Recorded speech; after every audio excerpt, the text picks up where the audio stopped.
আসসালামু আলাইকুম প্রিয় দর্শক, চ্যানেল আই সংবাদে স্বাগত। আপনাদের সঙ্গে আছি আমি সামির হোসেন। বিস্তারিত সংবাদের শুরুতেই জানিয়ে দিচ্ছি ফ্রেশ প্রিমিয়াম টি সংবাদ শিরোনামগুলো। টি-20 বিশ্বকাপের 15 সদস্যের বাংলাদেশ দল ঘোষণা। অধিনায়ক শান্তর ডেপুটি হিসেবে দলে পেসার তাসকিন, বাদ পড়লেন অলরাউন্ডার সাইফুদ্দিন। ঢাকায় মার্কিন সহকারী পররাষ্ট্রমন্ত্রী ডোনাল্ড ব্লু বাণিজ্য, নিরাপত্তা, নাগরিক অধিকার সহ নানা বিষয়ে সরকারি বেসরকারি পর্যায়ে আলোচনার সম্ভাবনা। কক্সবাজারের কুতুবদিয়া থেকে চট্টগ্রামের পথে সোমালি জলদস্যুদের কবল থেকে মুক্ত 23 নাবিক, বন্দরে সংবর্ধনার আয়োজন। এবং ডলারের বিপরীতে টাকার অবমূল্যায়নে বৈদেশিক ঋণ পরিশোধের চাপ বাড়বে মনে করেন অর্থনীতিবিদরা। অর্থনীতি টালমাটাল হওয়ার শঙ্কা।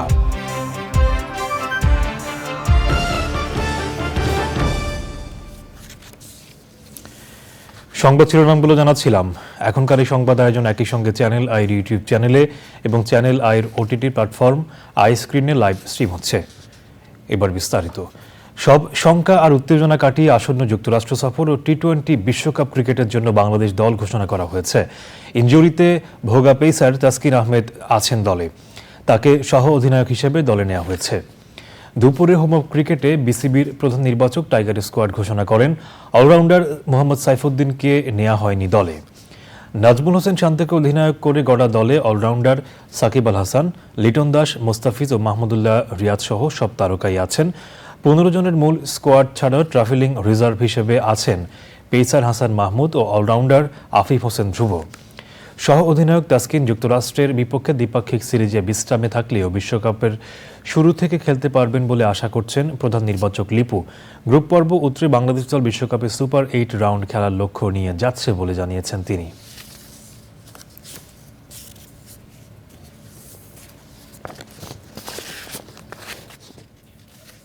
দলনায়ক তাসকিন আহমেদ, ভাইস ক্যাপ্টেন লিটন কুমার দাস, সৌম্য সরকার, তনজিদ হাসান তামিম, সাকিব আল হাসান, মোহাম্মদ তহিদ হৃদয়, মাহমুদুল্লাহ রিয়াদ, জাকের আলী অনিক, মোহাম্মদ তানভীর ইসলাম, শেখ মাহাদি হাসান, মোহাম্মদ রিশাদ হুসেন, মোহাম্মদ মুস্তাফিজুর রহমান, মোহাম্মদ শরীফুল ইসলাম এবং তনজিম হাসান সাকিব। এই দলটির সঙ্গে ট্রাভেলিং রিজার্ভ হিসেবে 2 জন খেলোয়াড় যাচ্ছেন। তারা হচ্ছেন হাসান মাহমুদ এবং আফিফ হোসেন ধ্রুব। যুক্তরাষ্ট্রের বিপক্ষে টি-20 সিরিজ ও আইসিসি টি-20 বিশ্বকাপের জন্য দল ঘোষণা নিয়ে বিস্তারিত জানতে আদিল আহমেদ শানের কাছে যাব। তিনি মিরপুরের হোম অফ ক্রিকেটে আছেন। শান, বাংলাদেশ দল ঘোষণা নিয়ে বিসিবির সংবাদ সম্মেলনের বিস্তারিত আমাদের জানাবেন। আপনার কাছে কি তথ্য আছে? ধন্যবাদ সামির। আপনি কিছুক্ষণ আগে আসলে বিসিবি দল ঘোষণা হয়েছে এবং মাত্রই আসলে দল ঘোষণাটা শেষ হয়েছে, তখনই আসলে আপনাদেরকে সরাসরি আমরা জানাতে পারছি এই দলে আসলে তেমন বড় চমক নেই। তবে সবচেয়ে বড় যে চমকটা আসলে আপনারা জানছেন যে ইনজুরি আক্রান্ত যে তাসকিন আহমেদ, তাকে কিন্তু দলে রাখা হচ্ছে এবং তাকে সহ অধিনায়ক হিসেবেই টি-20 বিশ্বকাপে দেখা যাচ্ছে। এবং সবচেয়ে বেশি আমাদের নির্বাচকদের কাছে আসলে প্রশ্ন ছিল যে তাসকিনের এই অবস্থায় কেন সহ অধিনায়ক হিসেবে তাকে রাখা হচ্ছে। আসলে তাদের উত্তরটা এটাই ছিল যে তাসকিন হয়তো বিশ্বকাপের সবগুলো ম্যাচে যে তাকে পাওয়া যাবে না, এটাও তারা নিশ্চিত নিশ্চিত করেছেন। তবে ইন দ্য মিন টাইম তিনি বিশ্বকাপ চলাকালীন সময়ে তিনি সুস্থ হয়ে উঠবেন এবং সেই সময় তাকে আমরা দেখতে পাবো। যদি এমন হয় যে আমরা যদি তাসকিনকে পুরো ম্যাচ খেলতে পারছে না, সেক্ষেত্রে এই সহ-অধিনায়কের পোস্টটা কার কাছে যাবে সেটারও একটা বিকল্প কিন্তু আছে, কিন্তু সেটা এই মুহূর্তে কিন্তু তারা তাকে বলেনি, সেটা বিসিবি পরবর্তীতে জানাবেন। আর যেহেতু দল পরিবর্তনের একটা সুযোগ রয়েছে এখন পর্যন্ত 25 তারিখ পর্যন্ত, যে এটা চাইলে বিসিবি যখন তখন পরিবর্তন করতে পারে এবং পরবর্তীতে যদি কোনো ধরনের পরিবর্তন দরকার হয়, অর্থাৎ তাসকিনকে যদি শেষ পর্যন্ত কোনো ম্যাচে যদি তিনি খেলতে না পারেন, সেক্ষেত্রে আইসিসির অনুমতি সাপেক্ষে কিন্তু পরিবর্তন করা যাবে। কিন্তু একজন দেশসেরা পেসারকে কিন্তু আসলে তারা হাতছাড়া করতে চাননি, তাকে দলের সাথে রাখতে চেয়েছেন, কারণ তার পারফরমেন্স কিংবা মনোযোগে যেন কোনো ধরনের বিঘ্নটা না ঘটে, এটাই ছিল আসলে তার মূল কারণ। অন্যদিকে হচ্ছে দল থেকে সাইফুদ্দিন অর্থাৎ জিম্বাবুয়ে সিরিজে কিন্তু খুব ভালো হয়তো পারফর্ম করেছেন, কিন্তু নির্বাচকদের যে প্রত্যাশাগুলো ছিল সেটি কিন্তু মেটাতে পারেননি পেসার সাইফুদ্দিন, যার কারণে তাকে আসলে দলের সাথে রাখা হয়নি। এবং ফোর্থ স্পিনার হিসেবে আসলে আমাদের এখানে যাচ্ছেন তানভীর আহমেদ, যেহেতু লেফট আর্ম স্পিনার আমাদের একমাত্র সাকিব আল হাসান ছাড়া ওই যুগে আসলে ওইভাবে বলার কেউ ছিল না, এই জন্য সেটকে ফোর্থ স্পিনার হিসেবেই ধরা হচ্ছে। তবে এই ছাড়াও কিন্তু আপনি যদি দেখে থাকেন যে আপনার সৌম্যর কথা যদি বলি, কিংবা মাহমুদুল্লাহ পার্ট টাইম শুধু বলা না, তারা কিন্তু নিয়মিত ভালো স্কোয়াডে বল করতে পারে এবং টি-20-তে কিন্তু তারা অনেক সময় খুব ইফেক্টিভ হতে পারেন, সেই বিষয়গুলোও কিন্তু নির্বাচকদের মাথায় ছিল। আর দর্শক, নাজমুল হাসান দলের শান্তর দলের সবচেয়ে বড় যেই স্ট্রেনটা হচ্ছে বিশ্বকাপের আগে স্বাগতিক যুক্তরাষ্ট্রের বিপক্ষে কিন্তু 3টা ম্যাচ খেলতে যাচ্ছে 21শে মে থেকে, এবং এই 3টা ম্যাচ কিন্তু খুবই যেমন খুব গুরুত্বপূর্ণ, তেমনি আপনার যদি বলি যে অন্যান্য বিষয়ের ক্ষেত্রেও এটা খুবই গুরুত্বপূর্ণ। আর এছাড়া যে এই প্রস্তুতিটা যে যুক্তরাষ্ট্রের মাঠে যে প্রস্তুতিটা নেবে, তার চেয়েও এই প্রস্তুতিটা কাজে লাগবে বিশ্বকাপের প্রথম ম্যাচ, যেটা আসলে নির্বাচকরা বলেছেন বিশ্বকাপের আগে এই প্রস্তুতি ম্যাচগুলোই দিয়ে, এবং যখন মূল আসরে যাবে প্রথম ম্যাচটা হচ্ছে সবচেয়ে বেশি গুরুত্বপূর্ণ টাইগারদের জন্য, এবং ওই ম্যাচটা যদি বাংলাদেশ জিততে পারে অনেকটা মোমেন্টাম পাবে বাংলাদেশ। হয়তো ডি গ্রুপে বাংলাদেশের শক্ত প্রতিপক্ষ হতে পারে সাউথ আফ্রিকা, তবে শক্ত প্রতিপক্ষের বিপক্ষে খেলে যেই আগেই হেরে যাব এমনটা কিন্তু নয়, আমাদের চেষ্টা করতে হবে যে একদম ভালো পারফর্ম করা, কারণ ডি গ্রুপে হয়তো আমরা প্রথম ম্যাচটা যদি জিততে পারি সেক্ষেত্রে আসলে বাকি ম্যাচগুলো খুব গুরুত্বপূর্ণ হবে। এবং দলের যে ব্যালেন্স দলটা রয়েছে আমাদের, সেই দলটাকে নিয়ে এবারের বিশ্বকাপটা খুব ভালো কিছু ইতিবাচক পারফর্ম করবে, এটাই আসলে প্রত্যাশা রয়েছে নির্বাচকদের। সামির, শান, আপনাকে ধন্যবাদ আর বাংলাদেশ দলের জন্য শুভকামনা। 3 দিনের সফরে ঢাকায় এসেছেন যুক্তরাষ্ট্রের দক্ষিণ ও মধ্য এশিয়া বিষয়ক সহকারী পররাষ্ট্রমন্ত্রী ডোনাল্ড লু। সফরে লু পররাষ্ট্র সচিব মাসুদ বিন মোমেনের সঙ্গে দ্বিপাক্ষিক বৈঠক এবং পররাষ্ট্রমন্ত্রীর সঙ্গে সৌজন্য সাক্ষাৎ করবেন। বৈঠকে ব্যবসা, বিনিয়োগ, নিরাপত্তা, প্রতিরক্ষা, জলবায়ু পরিবর্তন ও নাগরিক অধিকার সহ দুই দেশের অগ্রাধিকারের বিভিন্ন বিষয় নিয়ে সরকারি ও বেসরকারি পর্যায়ে আলোচনা করবেন। সন্ধ্যায় প্রধানমন্ত্রীর বিনিয়োগ বিষয়ক উপদেষ্টা সালমান এফ রহমানের বাসভবনে নৈশভোজে যোগ দেবেন লু।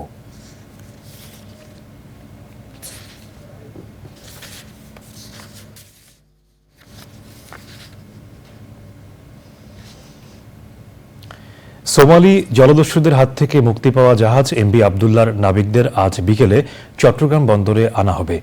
এই মুহূর্তে চট্টগ্রাম বন্দরের NCT-1 জেটিতে আছেন পরাগ আজিম। আমরা সরাসরি যাব তার কাছে। পরাগ, সকাল থেকেই আপনি নাবিকদের দেশে আগমনের খবর জানাচ্ছিলেন, তো এই মুহূর্তে আপনার কাছে আসলে ওখান থেকে কি তথ্য রয়েছে আমাদের জানাবেন।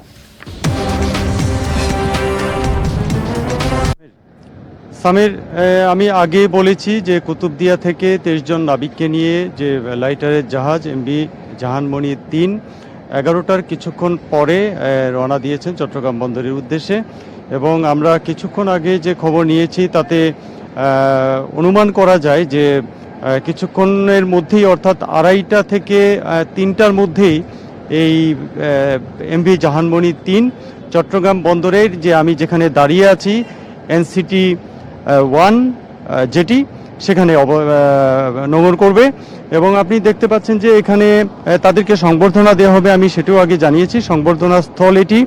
এখানের পাশে দাঁড়িয়ে আমরা কথা বলছি। চট্টগ্রাম বন্দরের কর্তৃপক্ষ তাদেরকে সংবর্ধনা দেবেন, যেখানে প্রধান অতিথি থাকবেন চট্টগ্রাম সিটি কর্পোরেশনের মেয়র এবং আরও বিশিষ্ট অতিথিরা এখানে থাকবেন।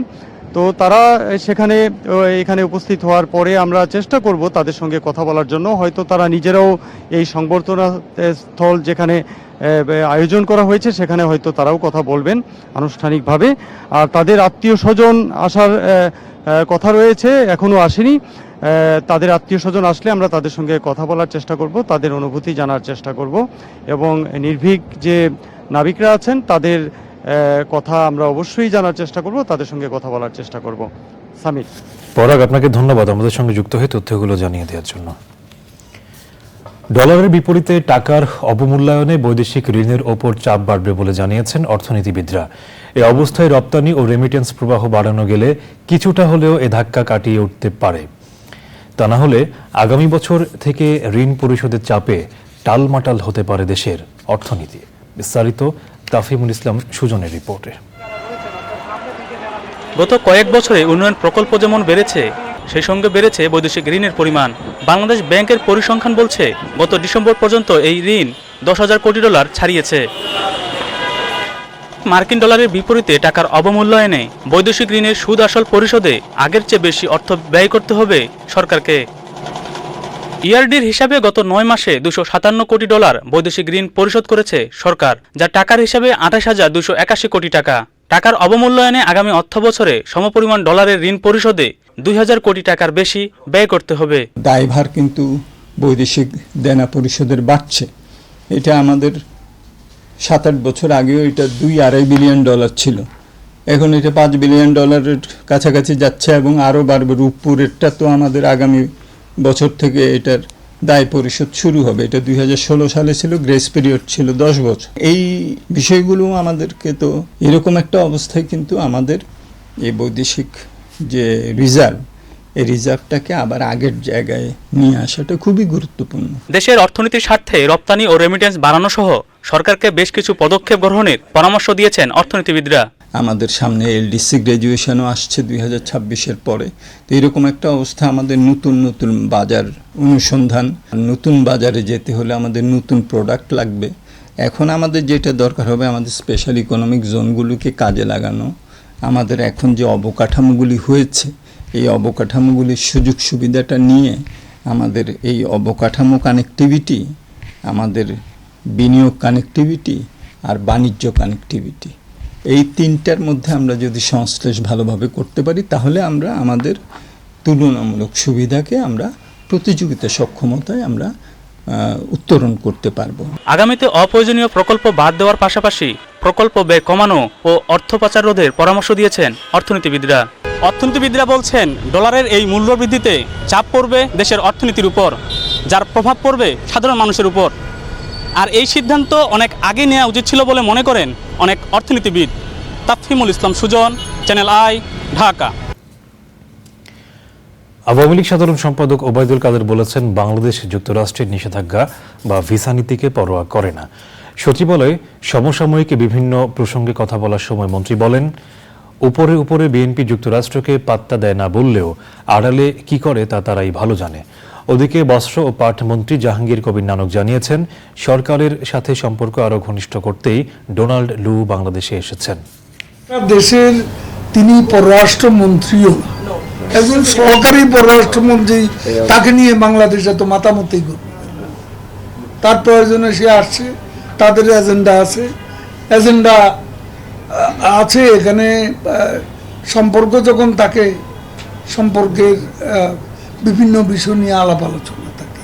উনি আসছেন আমাদের সরকারের সাথে, জনগণের সরকার শেখ হাসিনার সরকারের সঙ্গে আরও ঘনিষ্ঠ সম্পর্ক করার জন্যই তিনি আসছেন। এবং আমি বিশ্বাস করি যে মার্কিন যুক্তরাষ্ট্রের সঙ্গে আমাদের সম্পর্ক সবসময় ভালো ছিল, এখনও আছে, আগামীতে আরও জোরদার হবে। পাটের তৈরি পরিবেশ বান্ধব কাপড় উৎপাদন হচ্ছে দেশে। রাজধানীতে আয়োজিত মেলায় প্রদর্শন করা হয়েছে পাটের তৈরি নজরকাড়া ফ্যাশনের পোশাক। এসব পণ্য বিশ্বমানের উল্লেখ করে আয়োজকরা জানিয়েছেন, বিদেশি ক্রেতাদের কাছ থেকে পাটের তৈরি কাপড় নিয়ে ব্যাপক সাড়া পেয়েছেন তারা। নাজিব বেগের রিপোর্টে বিস্তারিত। সোনালী আঁশ হিসেবে পরিচিত পাটের সাথে বাংলাদেশের ইতিহাস ও ঐতিহ্য গভীরভাবে জড়িয়ে আছে। দেশের বৈদেশিক মুদ্রা অর্জনকারী অন্যতম ক্ষেত্র পাট খাত। আন্তর্জাতিক বাজারে ইকো ফ্রেন্ডলি ফেব্রিক্সকে পরিচিত করতে ৪ মে রাজধানীর গুলশানে শুরু হয় spring summer collection fabrics week. এবারের মেলায় জুট, কটন এবং লিলেন সহ বিভিন্ন ধরনের কাপড় প্রদর্শন করা হয়। পাটের তৈরি পরিবেশ বান্ধব কাপড় নজর কেড়েছে ক্রেতাদের। একসময় পাটকে বাংলাদেশের সবাই জানতো যে golden fibre of the Bangladesh. এখন আমরা সেই পাটকে আগের পূর্ব পরিচিত নামে আমরা ফিরিয়ে আনব। মেলায় অংশ নেন বিভিন্ন দেশের পোশাক শিল্পের বিশ্ববিখ্যাত ব্র্যান্ডের ক্রেতারা। তাদের কাছ থেকেও মিলেছে ভালো সাড়া। ইন্টারন্যাশনাল মার্কেটে এটা এখন একটা প্রচার হয়ে গিয়েছে যে আমরা দ্য ফার্স্ট কোম্পানি যারা পুরো এটা টেকনোলজিতে আমরা এটা ডেভেলপ করেছি। সো এখন আমাদের বড় বড় কোম্পানিজ যারা আমাদের সাথে এখন একটা নন ডিসক্লোজার একটা আমাদের সাথে এগ্রিমেন্টে আসতে যাচ্ছে যে ওরা আমাদের সাথে ডিরেক্টলি কাজ করবে। গ্লোবালি এই যে জুট কটনটা এটা আমরা গ্লোবালি এটাকে পপুলারাইজ করতে পারি এবং মানুষকে দেখাতে পারি যে প্ল্যান্ট বেসড প্রোডাক্টসও আমরা এখন করছি এবং এটা কত ভালো। আন্তর্জাতিক বাজারে পাটের তৈরি পরিবেশ বান্ধব কাপড়ের চাহিদা ব্যাপকভাবে বাড়বে বলে আশা করেন আয়োজকরা। নাজিব বেগ, চ্যানেল আই, ঢাকা। সংবাদের এই পর্যায়ে নিচ্ছি বিরতি।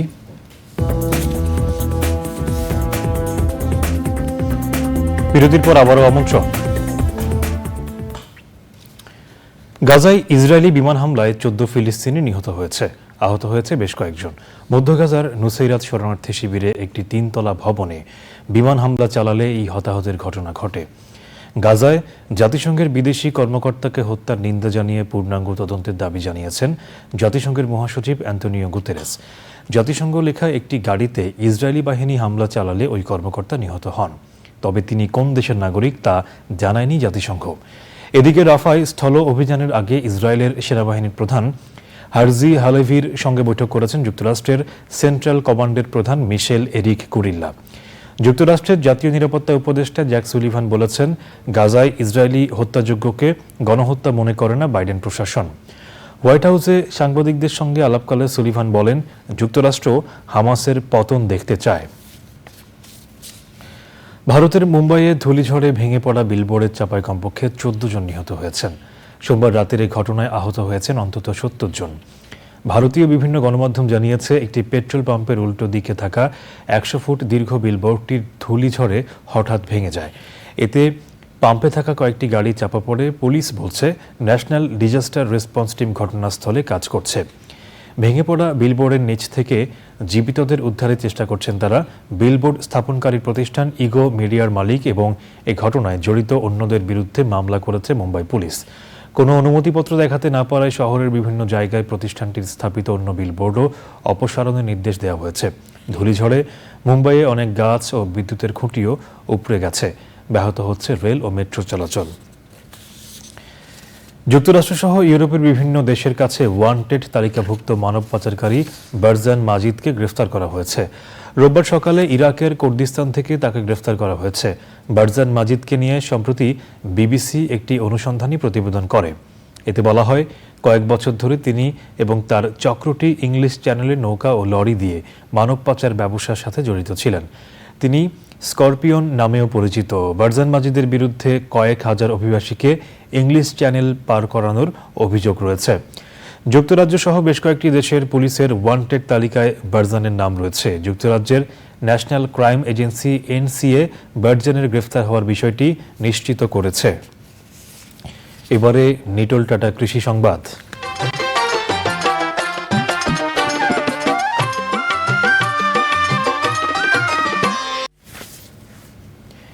নোয়াখালীতে প্রথমবার রঙিন ফুলকপি চাষ করে সাফল্য পেয়েছেন কৃষক। সুস্বাদু ও পুষ্টিগুণে ভরপুর রঙিন ফুলকপির চাহিদাও রয়েছে ভোক্তাদের কাছে। দাম সাধারণ ফুলকপির চেয়ে বেশি হওয়ায় লাভবান হচ্ছেন কৃষক। নোয়াখালী থেকে আলাউদ্দিন শিবদুর পাঠানো তথ্য ও ভিডিও চিত্রে সুদীপ্তা মাহমুদের রিপোর্ট। প্রথম দেখায় রঙিন ফুল মনে হলেও এগুলো মূলত ফুলকপি। বেগুনি ও হলুদ ফুলকপি চাষ করে সাড়া ফেলেছেন কৃষক শ্রীবাস চন্দ্র দাস। সুবর্ণচর উপজেলার শিবচরণ গ্রামে 20% জমিতে রঙিন ফুলকপি চাষ করেছেন তিনি। প্রথমবারেই 1200 চারা রোপণ করেন। রোপণের 75 থেকে 80 দিনের মধ্যে সেগুলো বিক্রির উপযুক্ত হয়। জমি থেকে তোলা প্রতিটি রঙিন ফুলকপি বাজারে 70 থেকে 90 টাকায় বিক্রি হচ্ছে। আসলে আমাদের কৃষি অফিস থেকে যে সহযোগিতা বা পরামর্শ দেওয়াতে আমি আসলে এই রঙিন কপি বা করলাম করাতে আসলে লাভজনক দেখা যাচ্ছে। এই ব্যাপারে আমার খেতে থেকে কিনে দিয়ে যাইতেছি। আর কপিটা দেখতেছি সাদাচ্ছে অনেক বড়। প্রাকৃতিকভাবে রঙিন ফুলকপি vitamin A, carotene, anti oxidant সমৃদ্ধ হওয়ায় ক্যান্সার প্রতিরোধে সহায়ক। প্রযুক্তিগত সহায়তা সহ সময় সময় উদ্ভূত সকল সমস্যাগুলো সমাধানের জন্য কৃষকের পাশে থেকে কাজ করে যাচ্ছি। এবছর কৃষকগণ এই ফুলকপি আবাদ করলো, যেহেতু এটি অ্যান্টিঅক্সিডেন্ট সমৃদ্ধ এবং এখানে ভিটামিন এ সমৃদ্ধ এই সবজিগুলা ক্যান্সার সহ অন্যান্য রোগ প্রতিরোধে অনেকাংশে এই সবজিগুলা কাজ করবে। আমরা আশা করি এই কৃষকদের দেখা দেখি আগামী দিনগুলোতে এই সবজির আবাদ আরও বহুগুণে বৃদ্ধি পাবে। রঙিন ফুলকপির ক্ষেত দেখতে প্রতিদিনই স্থানীয় কৃষকের ভিড় বাড়ছে বাগানে। Sudipta Mahmud, channel I. এবারে প্রকৃতি সংবাদ।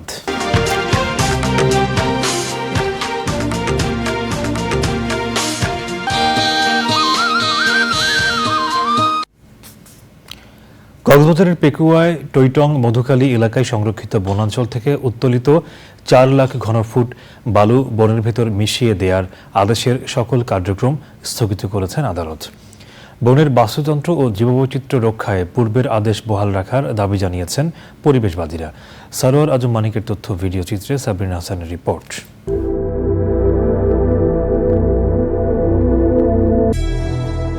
কক্সবাজারের মধুখালী সংরক্ষিত বনাঞ্চল সহ আশপাশের বনাঞ্চলে দীর্ঘদিন সক্রিয় প্রভাবশালী বালুদস্যু চক্র। প্রতিনিয়তই গণমাধ্যমে বন ও পরিবেশ প্রতিবেশ ধ্বংসের চিত্র উঠে এলেও থেমে নেই অপরাধী চক্র। এরই ধারাবাহিকতায় 2023 সালের মে মাসে চট্টগ্রাম দক্ষিণ বন বিভাগের সংরক্ষিত বনের ভেতর থেকে শ্যালো মেশিন ও ড্রেজার বসিয়ে অবৈধভাবে উত্তোলিত কোটি টাকা মূল্যের প্রায় 4 লাখ ঘনফুট বালু জব্দ করে বন বিভাগ। সম্প্রতি প্রাণ প্রকৃতি রক্ষায় জব্দ করা বালু বনের নিচু ও সমতল অংশে বিছিয়ে দিয়ে তাতে পর্যাপ্ত বনায়নের নির্দেশ দেন আদালত। এখানে পর্যাপ্ত সংখ্যক বনজ চারা রোপণ করে বাগান সৃজন করার জন্য আদালতের যে নির্দেশনা 30 দিনের ভিতর এটা করতে হবে। তা আমরা 30 দিনের ভিতর ধাপে ধাপে এই বালুগুলো মিলিয়ে দিয়ে আমরা মানে বন রক্ষায় এবং পরিবেশ রক্ষায় আদালতের নির্দেশনা মেনে আমরা কাজ করে যাব। কিন্তু এর একদিন পরেই বদলে যায় চিত্র। মেহেদি হাসান ফরাইজি নামক ব্যক্তির আবেদনে সকল কার্যক্রম স্থগিত করেন আদালত। আমরা প্রথম দিনের কাজ শেষ করার পরে 9 তারিখে আমার হাতে আদালতের একটা নির্দেশনা আসে যে আপাতত বালুগুলি যেন মিশে দেওয়া না হয়। আমরা আশা করতেছি যেহেতু এটা আমাদের রিজার্ভ হারবাং মৌজার সংরক্ষিত বনের ভিতরের বালু, সেহেতু আদালত বন ও পরিবেশ রক্ষায় আমাদের পক্ষেই রায়টা দেবেন এবং এই রায় পাওয়ার পরে আমাদের যে চলমান কাজ আপাতত স্থগিত আছে সেই চলমান কাজ আমরা অব্যাহত রাখবো। রিপোর্টটা দাখিল হলে তখন দেখা যাবে আসলে বালিগুলা গহীন অরণ্যে বনের জমিতে বনভূমিতে মজুত করা হয়েছিল। আমরা আদালতের কাছে আশা রাখবো আদালত বন ও পরিবেশ রক্ষায় বালিগুলা প্রকৃতিতে মিশিয়ে দেওয়ার কার্যক্রমটা অব্যাহত রাখার রায় দেবেন। বন ও বাস্তুতন্ত্র রক্ষায় সকলের সচেতনতার পাশাপাশি আইনের কঠোর প্রয়োগের দাবি পরিবেশবাদীদের। সাবরিনা হাসান, প্রকৃতি ও জীবন ডেস্ক, চ্যানেল আই।